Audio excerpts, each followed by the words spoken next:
looking for a 46-foot Oyster, which boat would you pick? This one? Or this one? Or perhaps you're looking for a 54-footer. Same deal. This one? Or this? They all look the same. So what's the big deal? Why have Oyster gone to the trouble of revamping two already very popular models?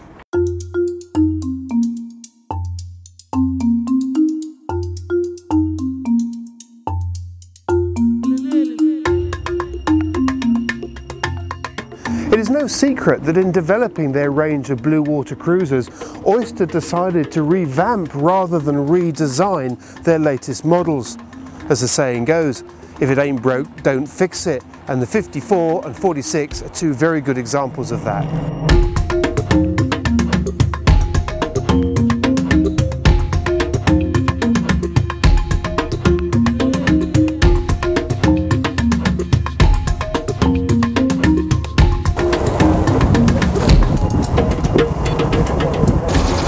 The Oyster 46 was first launched 10 years ago in 2005.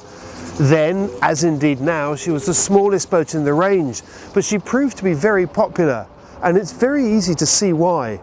She's a small enough boat to be easily handled by two, but has the space to deal with 2 to 4 guests on top. Oyster are well known for their deck saloon configuration, something that they've refined over many years. But they've also adopted what is almost a standard formula for their mid-sized boats down below. It goes like this: forward double, pilot berth cabin, heads, large area and light saloon, navigation station over there, and then as we walk over this way, longitudinal galley down this side of the boat, with a nice big fridge.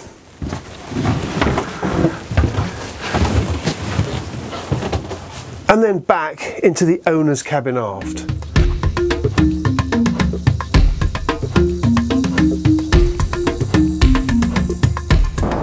The Oyster 54 was first launched in 2008, and basically she's a bigger version of the 46.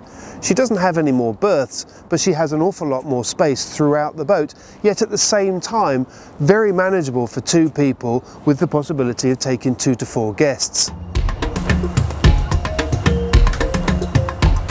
Down below, she's clearly a much bigger boat. The saloon's much larger. The navigation station is also a bit bigger than on the 46. But overall, the formula for the layout remains the same.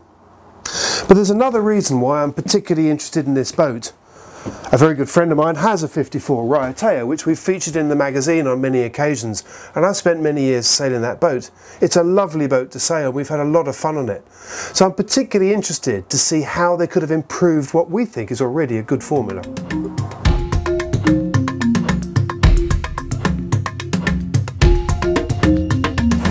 So here she is, Oyster 545, boat number 1. Would you be able to tell the difference? Probably not, because the only things that give her away from the outside are these flush hatches and some larger windows in the hull. That's it. So what about down below? Well, now you can see some quite significant differences. At least that's what it looks like. The sky blue Alcantara, the white finish around, there's the maple joinery, all combined to give it that very open, light feel. And I must say, I like it. It's a lovely feel, almost clinical. But once you've gone past that, the actual layout is actually very much the same as the previous boat, and it's the detail is where the differences are. The companionway steps, big and chunky with different handrails, that's a subtle difference. The slightly larger windows in the hull, another small difference. And one thing I really like about those is the fact that you can't open them, they're fixed. That's a good thing. And maybe that's what this boat is about. It's not about major changes. It's about just improving and tweaking the details to give a slightly different feel to an already successful boat. Here's another example of one of the subtle changes on the interior of this boat. The nav station is in the same place as it was on the previous boat. The chart table's a little bit smaller, but the real difference is that actually the whole thing is a little bit higher up. And this surrounding joinery is actually slightly lower. The net effect is to actually bring the nav station area a little bit up and make you feel a little bit more inclusive with the rest of the boat. The longitudinal galley has been tweaked as well. One of the things I particularly like is there's a rack up here for glasses and cups, and that's really handy because on the previous boat it was just in lockers around the boat. The freezer that was on this surface here has now been replaced by a nice big chest type freezer. Much easier to get at than having to go down through the hatch, but we've still got the big fridge over here. So again, a few subtle differences, but overall the layouts remain the same.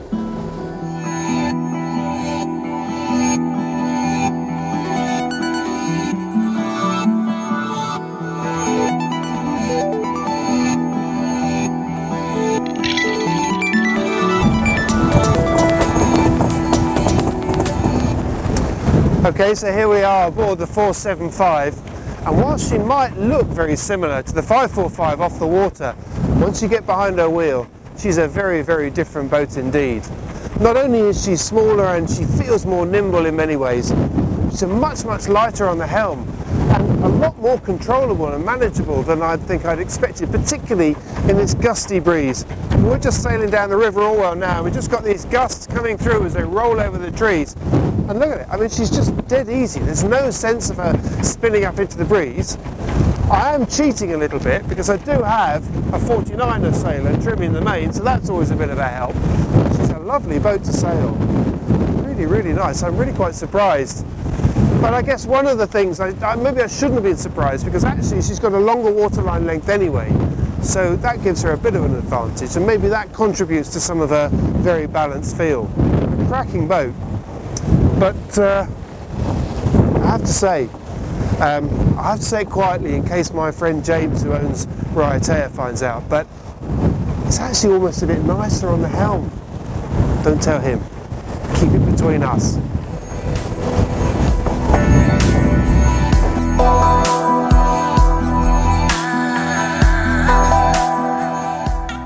The forward end of the boat is pretty straightforward. It's a double cabin and a pilot berth on the port hand side. But look at this nav station.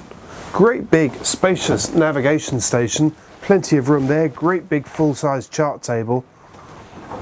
And then if you come round to the galley down here, nice longitudinal galley, but a modern spacious feel to it. Visibility, ventilation, it's great, it's really nice.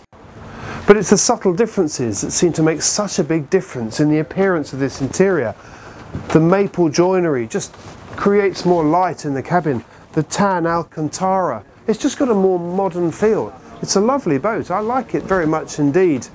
And I guess the great thing about it is that it's become more modern, but it's kept all the things that made this boat good in the first place. It was never our intention to make a comparison between this boat and her bigger sister ship. But I tell you what, when you sail them, it's very difficult not to. I love the 54. I've sailed on her for 3 or 4 years now. She's a fantastic long distance cruiser. Long legs, comfortable boat, great boat. But I've been really surprised by this one. She's a lovely boat, really manageable, all the kind of creature comforts and the performance that you need, but just so easy and so nimble on the helm. A perfect boat for a couple with maybe 2 guests.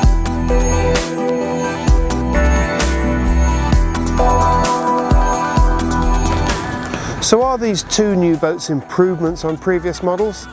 I'd say so. But I think they also say something about the company that builds them.